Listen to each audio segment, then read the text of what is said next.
Okay, so let me tell you about Sara.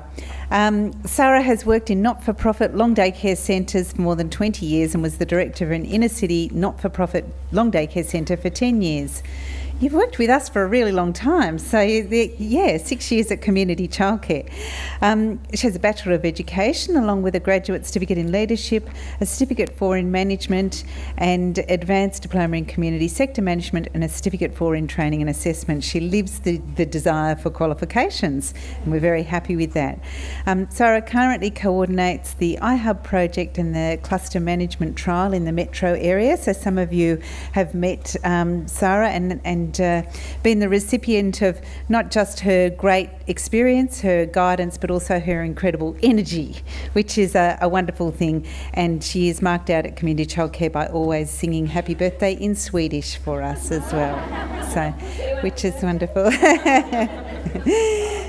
You'd think we'd be able to do it ourselves by now, but we love her doing it. So Sara's going to present the Answers 42. So for any Hitchhiker's Guide to the Galaxy fans, are you out there? Yep. So we knew there'd be a few people who would know that. Everything you need to know about the preschool funding model. This is an active session as well, and there may be rewards. And I'm going to help Sara out if she needs anything, but I don't think she will. And so just enjoy it and get involved. I won't take your notes.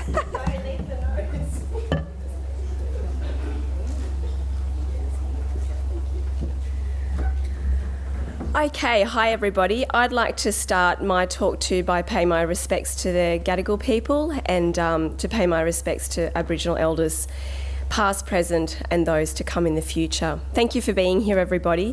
It's lovely after my last 6 years at community childcare. There's lots of familiar faces out there, so hopefully there won't be any heckling. You'll all be nice about all of this. And the real reason the answer's 42 is because I'm 42. It has nothing to do with the Hitchhiker's Guide to the Galaxy. But as the story goes, long, long ago, there was a group of super intelligent beings, like all of you in this room, these super intelligent super women preschool directors. They wanted to know the ultimate answer to the universe. And so they built this supercomputer called the Deep Thought, and it took 7.5 million years to calculate the answer. And the answer is 42. And that's all Deep Thought had to say about it. And unfortunately, it never actually explained what the question was. So sometimes the preschool funding model can seem just as confusing, mind-boggling and frustrating, and that's all I'll say about that.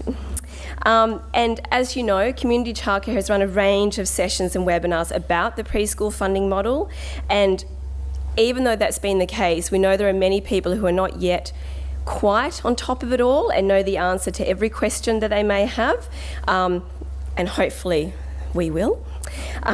But so it's really important for you to have a really good, deep understanding of how your funding is calculated. And like Leanne said, it's going to be fast and furious because we are behind time, so it's going to be even faster and even more furious. And there are gifts in the form of chocolate. And chocolate makes the world go round. I'm looking at Ariane as I say this. I know that, you're a big supporter of that. So, the question is up there for you. You need to put your hand up, call out the answer, and if you have the correct answer, you're going to be rewarded with chocolate. Where is Jackie, the chocolate Santa? There she is!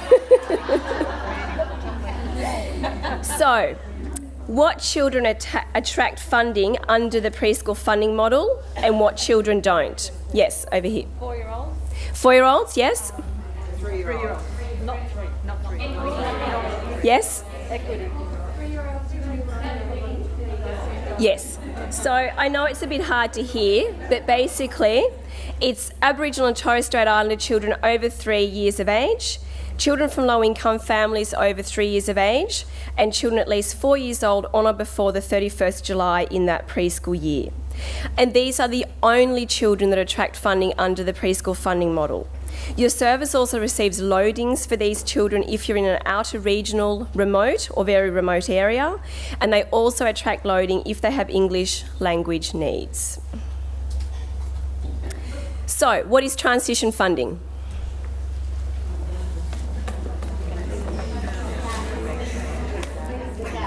we have a worried look here about gap, meeting the gap. So basically, it's funding given to ensure that in 2014 and in 2015, no preschool loses funding as a result of the preschool funding model.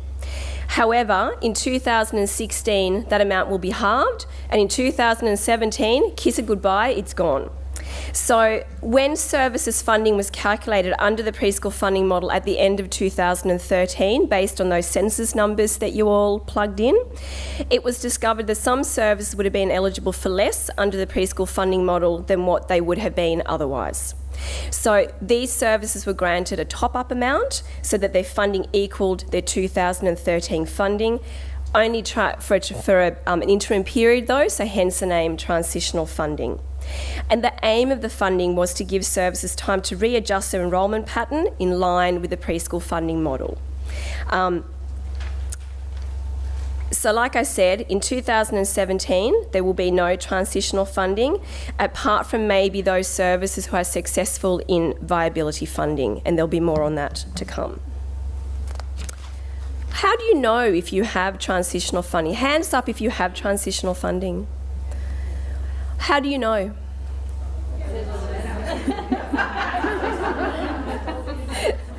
I think there's chocolate needed over here. Chocolate Santa, don't lay about. Get on with it.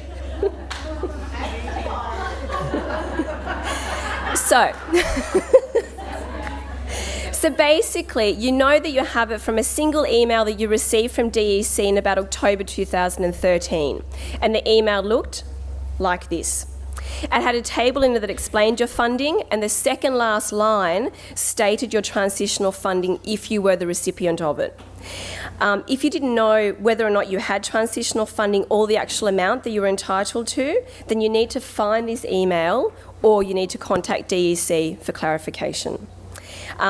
And whether you had transitional funding or not hasn't been mentioned in any other email correspondence from DEC. So hold on to your email. Have a special DEC file that they all go into.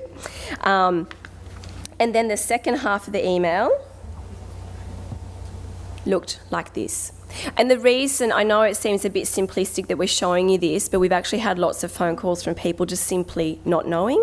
Sometimes it's because it might have been the admin who handles that. The admin may not be there anymore. A new director may have taken over and they just don't know where things have been filed, etc., etc. So just to give you a clearer indication of what it all looks like. And it was sent on October the 24th and had Ruth Callahan's signature at the bottom.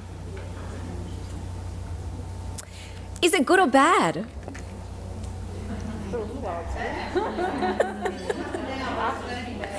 Exactly. So it's great in that it gives you time to change your enrolment patterns without losing funding, but we're quickly approaching 2016 when we're going to start, to feel the pinch of this. And it's bad in that unless you change your pattern, you lose half of that amount next year, and like I said, it's gone the year after that. So all those services need to be working to ensure that they are working towards the enrolment pattern needed under the preschool funding model. Those services with transition funding need to be particularly aware of it. And I know there are some people that have scary, scary large amounts of transitional funding. So they're the ones that really need to start strategising and working out how they're going to survive in 2017. How do you know whether you still have it?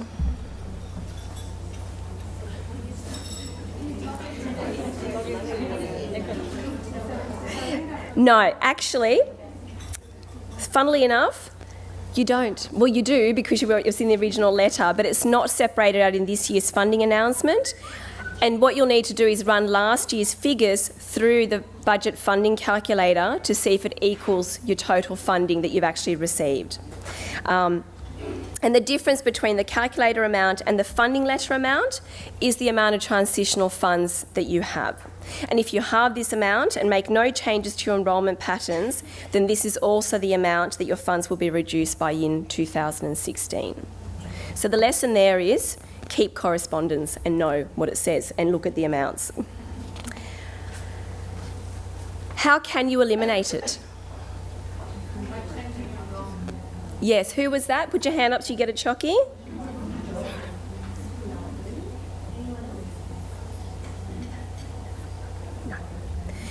So, by enrolling more funded children, especially those that attract higher rate or loadings.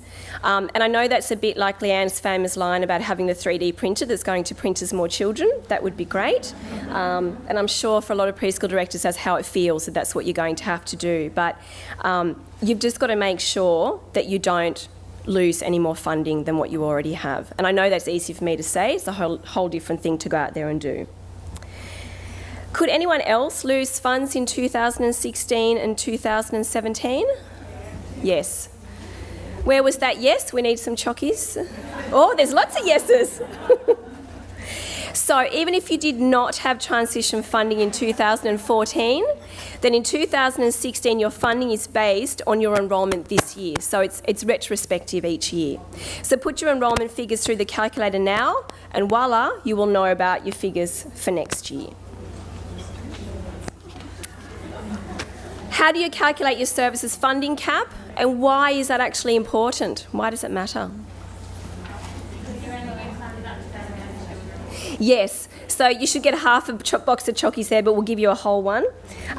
So basically, you calculate your funding cap by multiplying your licence places by the number of days that you are open and then dividing that by 2.5.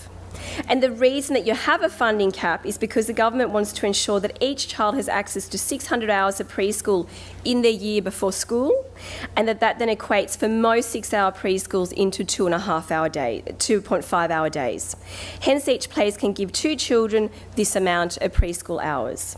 And because the government doesn't want to fund children to get less than this, then you only get funded for the number of children up to your funding cap. So more enrolments don't necessarily equal more funds, which I'm sure a lot of you have discovered by playing with the funding calculator. So what impact does it then have if you enrol to your cap in children who attract funding and then have additional children who are not eligible to be funded? And I already answered that question, sorry. But basically, misconception is that if you have enough eligible children, everything is going to be okay. Enrolment of unfunded children actually reduces your capacity to provide funded children with that 2.5 days a week. Hence, your funding is then subject to funding cap scaling. So it's a little bit like you're being punished, I guess, for having more children but not the right kind of more children that you want. So what is the funding calculator and where do you find it? What was that hand up? Yes. Great. Sorry, what am I doing? So it's on the DEC website and it's on the page that's pictured here under the very small blue heading that says download the funding calculator. And make sure you do download it and have it on your desktop or something, because it won't work if you try and use it just online. And why do you need it? Because, like I mentioned before, if you put your enrolment figures in this year, you'll know what your funding is going to be for next year, unless you know you can hugely change those enrolment patterns.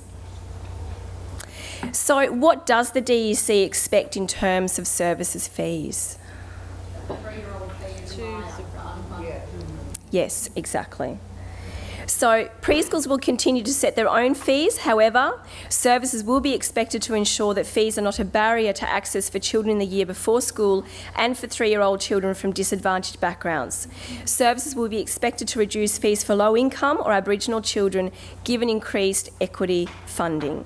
So basically that means that you need to have a low fee or an equity fee, or maybe you have two. Maybe you have one for children from low income backgrounds and maybe you have one for children from Aboriginal and Torres Strait Islander background. You have a middle fee, which is your 4-year-old fee, and then you have that higher fee for the unfunded 3-year-olds. And then I guess it's up to you whether you choose to have another moderately low income fee if that's something that your service can actually afford, but that's up to you and your committee to work that out. It's going to be very difficult to ensure that fees are not a barrier because in study fees and equity Yes, yeah. Yeah, and as we know from the discussion, those of you who are in the preschool Yahoo group, that what is considered that average fee is a great deal lower than most, certainly Sydney preschools. Yes, Felicity? Giving consideration to funding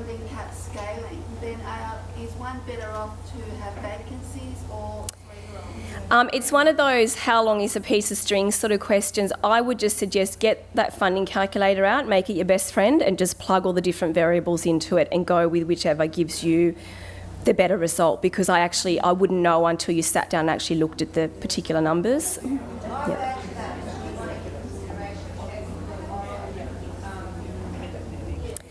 Sorry, have to move on because we're on a quick time frame, but what is the CFA band?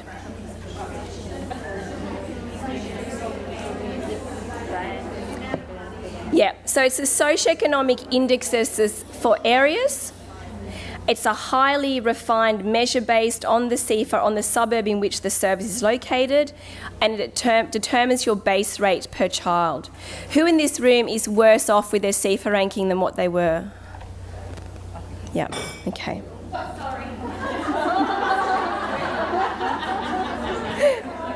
And how do you know what your CFA band is?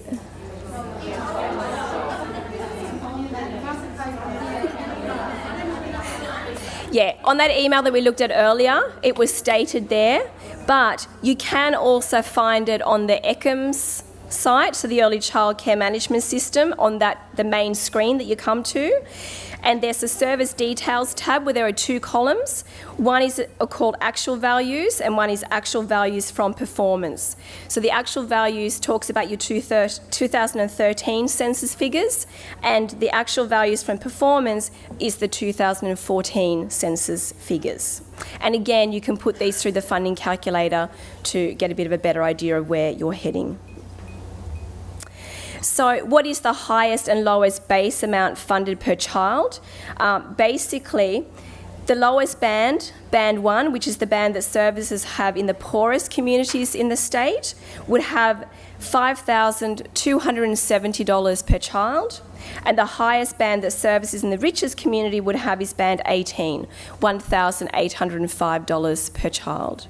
Is there anyone here from band 1? Anyone from band 18? Okay.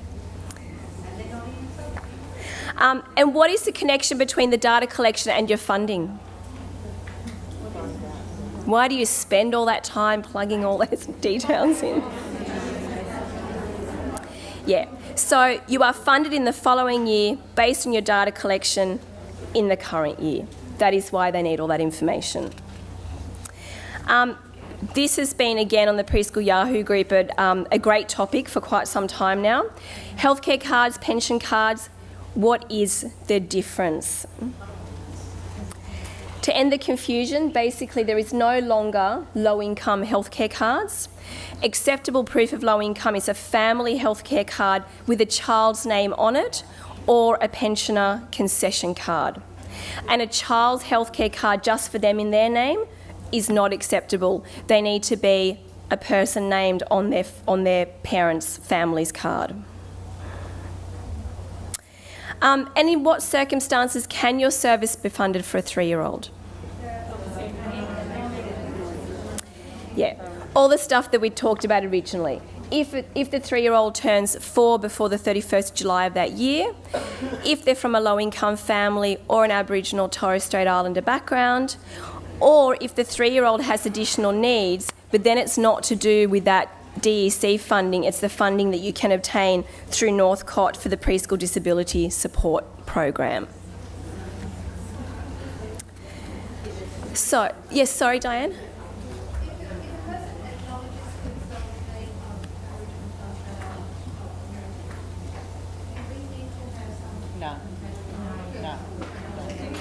No. It's taken at face value, basically. Yeah. But we don't advise you go making up Aboriginal families. So, you know, keep to the truth. So, viability funding. It's an applications-based viability funding pool to help those services where additional support required to ensure children have continued access to early childhood education in the local area. And then to expand on that, what do we know about it? Who knows anything about viability funding? Yeah, so it's linked to that. So basically there are 6 guiding principles for viability funding. And we know that there are these 6 principles under which the funding will be distributed. Here they are on the screen in front of you. Essentially, it's those services who cannot receive enough under the preschool funding model to survive, despite making all attempts in communities with little other early education and who have a hope of one day being sustainable under the preschool funding preschool funding model will be the services that are eligible. And we don't know how much money is in the viability funding pool or when it will actually be open for applications. So it's still in that grey area, but I would dare say you would have to really prove that you have jumped through hoops to, you know, show that you actually can't find any more 4-year-olds, you can't find any more equity children, all that kind of thing.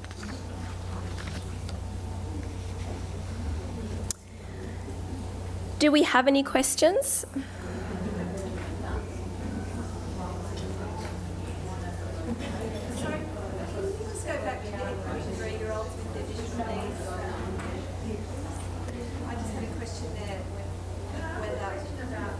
Sorry, we're just listening to one here. Sorry, we might need a microphone. Just go back to that slide with the equity 3-year-olds with the additional needs.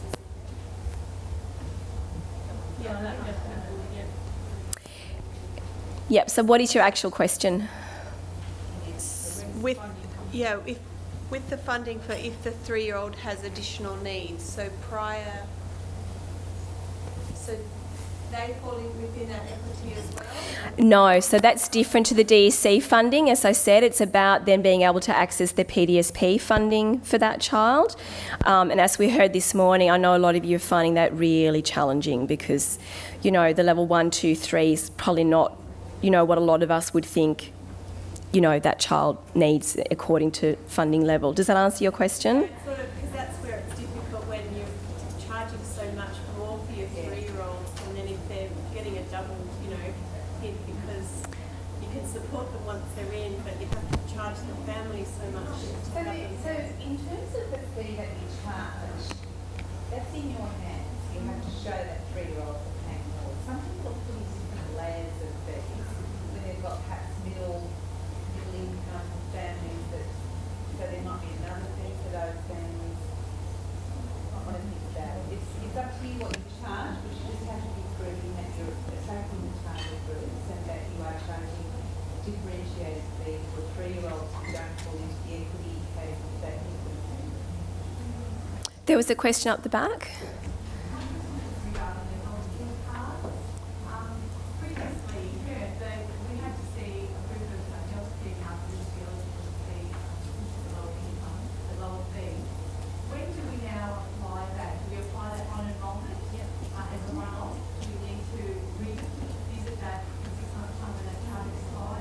Yeah, the recommendation is, again, it's administrative work for you that, yes, you do need to see it when, you know, they start, when they're enrolled at the preschool, and you do need to keep a check of it. Is it I think it's every 3 months even that maybe they... Yeah, so, yes. Yeah, but again, Sorry, I didn't hear the rest of your question.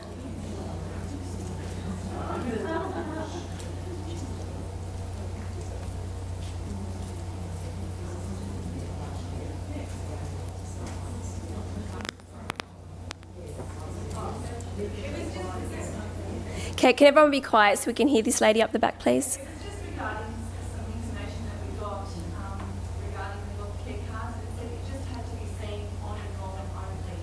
And in previous years we've done it, you know, continuously when that healthcare card expires, we then revisit the family and say, could you update us with your healthcare card so we can provide that fee subsidy for you. But the documentation we got was only on enrolment once.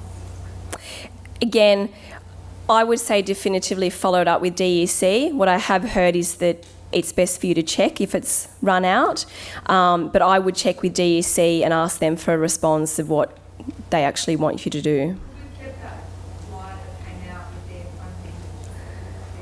Again, things change. So if that was, you know, last year or beginning of last year, I would take it upon myself to inquire again. Yeah, sorry, I know that's a pain, but yeah. Yes, over here.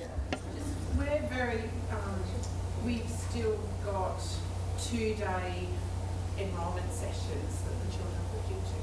How you said change our enrolment patterns. If we increase to 3 days, would that, like a 3-day group, so instead of just attending Monday, Tuesday, if it was open to any 3 days or a Monday, Tuesday, Wednesday group, would that change the funding or? Are you currently operating 5 days a week? Yeah, so you still have your capped numbers, which means unless you offer, 2.5 day programs, you're going to have people coming, 3 days, 2 days. Again, I really advise you play with a funding calculator to just, it's really hard for me to give an answer about it when I don't know individual circumstances. So just plug numbers into the calculator and see what brings up the best result for your preschool, basically. Would you agree with that, Leanne? Yep.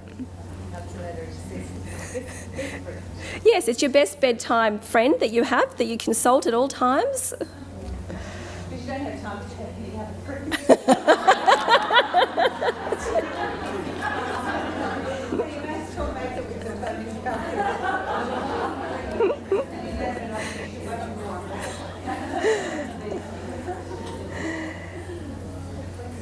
Any other questions?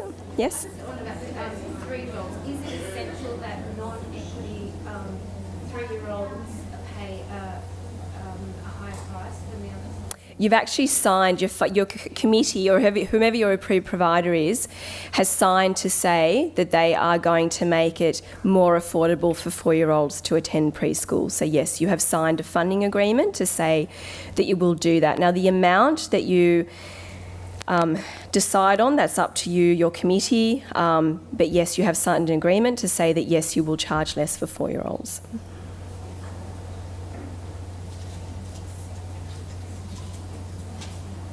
Other questions?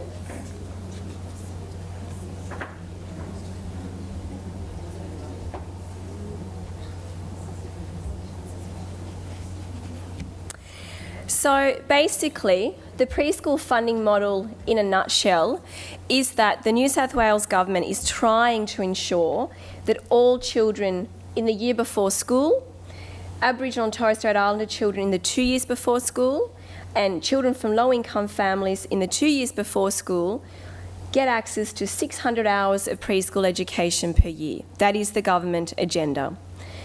Then you receive an amount per child for all children in these 3 groups. You receive a higher rate for Aboriginal, Torres Strait Islander and low-income children.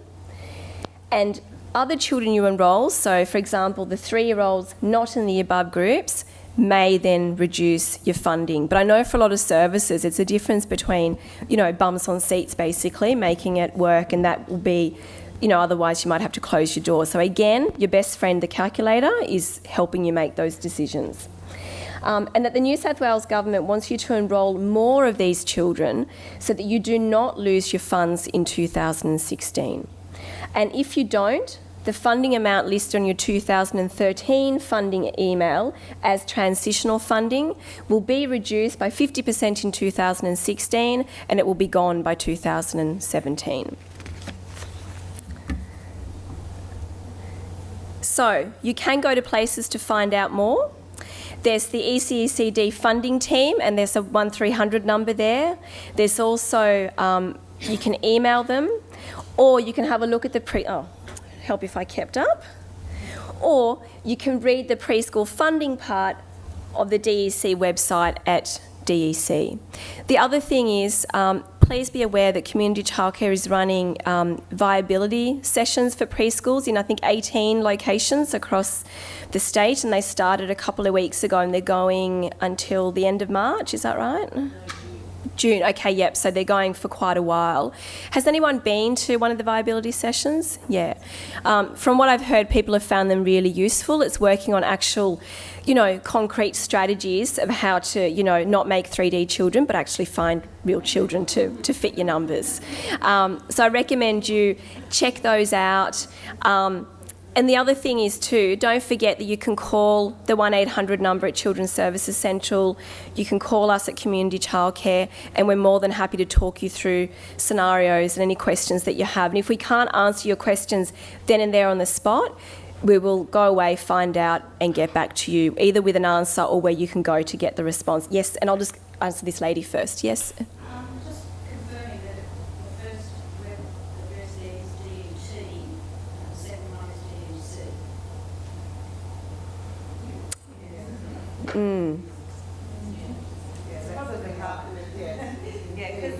Yeah, they still use the... Yeah. Yeah.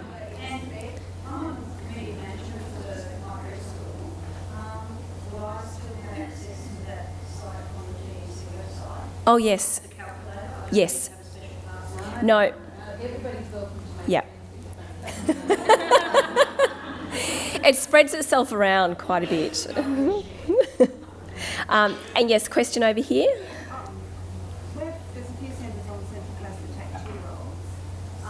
As I'm listening to you, I'm getting more and more concerned about we're trying to transition to 3-year-olds, but we're going to be penalised even more when all this starts to settle, aren't we? For our 2-year-olds. Yeah, because they're not part of the scope, basically. We're changing our enrolment pattern to, we've gone to 2.5-year-olds, transition to 3-year-olds. So, But parents want to bring their children to the one centre. Yeah. Working against everything. Yeah. Yeah, we completely hear you, and there's a preschool I'm working quite closely with, again, in more of a remote area, and, you know, they have 2-year-olds because that's what their community wants. And there is a long daycare centre in the area, but a lot of them choose to send, you know, their 2-, 3- and 4-year-olds to the same preschool together. But We have increasing Aboriginal enrolments who want to come to us at 2, and it's just so exclusive. We're supposed to be inclusive, and it's just very hard to yeah. do everything. Yeah, we hear you, and I think it's one of those things that contact the department, let them know, especially if it's preventing Aboriginal families. Yeah. And with the new special, the PDSP funding has hit us as well with the 2-year-olds, because we have children coming, families coming to us with additional needs as a 2-year-old. We want, you know, to possibly enrol them, but of course if they're needing the support, we are waiting for a year or more sometimes to even have access to that. We're out of scan, we could. So it just seems to be really hard to keep meeting all the current aims, which is wonderful in our practice and your support. You know, the NQF and early intervention, Yeah. everything we talk about. And our families want to stay together in a community preschool. We feel if we stop taking 2s and 3s altogether, the 4s will walk. Yeah. Yeah. Yeah. That's definitely, that's exactly what we're hearing as well. Yeah. And the sense of that sort of community, what happens in the community, and thinking about community solutions for community. So all of these things that you're talking about that we hear at Community Childcare, we do communicate to We the appreciate department as it. well. We know you've been doing that. Yeah. We've been taking 2-year-olds for 16 years, and we were seen as community leaders for doing it. Now it's frankly biting us. So Yeah. And that's, we really understand that, and it's great if you can keep getting that message, because it's the community. Well, one of the big issues is that the Brennan report did identify these particular policy principles, you know, that this would be. So wherever there are those children in the community that aren't accessing, and that position is being taken by a 2-year-old, that will be said to be working against the principles. But absolutely hear what you're saying. Yeah. We had a politician visit our preschool recently to give us money, which we were very grateful for. But he also didn't realise that an Indigenous 2-year-old are paying top fee. He nearly fell over, so I need to take that back to the education minister. And so although this symposium isn't funded to talk about these issues, I would say Obviously, that these issues are definitely things that we need to communicate, but I think your point about telling your local members is the one, because I think sometimes those things are not. So we encourage people to communicate. Yeah. But it is No, we to take 2-year-olds. It's really, really Yeah, it's a real concern, and yep, definitely. So to lighten things up, what is 7 times 6? Well, it depends really. Is there operational scaling? Is the 7 a funded 7 or perhaps not? Is the 6 over 3 or is it just a 2-year-old? And was the 7 still 7 at the time of the census, because that matters as well? And is the 6 in a low or a high CFA band? But that's just a joke, because we all know it's 42 because I'm 42. And the answer to life, the universe and everything, except perhaps why this is all just so complicated and so hard and draining from time to time. So thank you very much for listening, and hopefully provided, if not new answers, then some confirmation of things that you maybe sometimes wonder about. I know when you go through these things, sometimes people ask me questions and I think, I know the answer to this, but I've talked about it and thought about it so many times I actually can't remember which is the right answer. So this has put it for you here definitively what the answers are, and enjoy the next presentation. Thank you.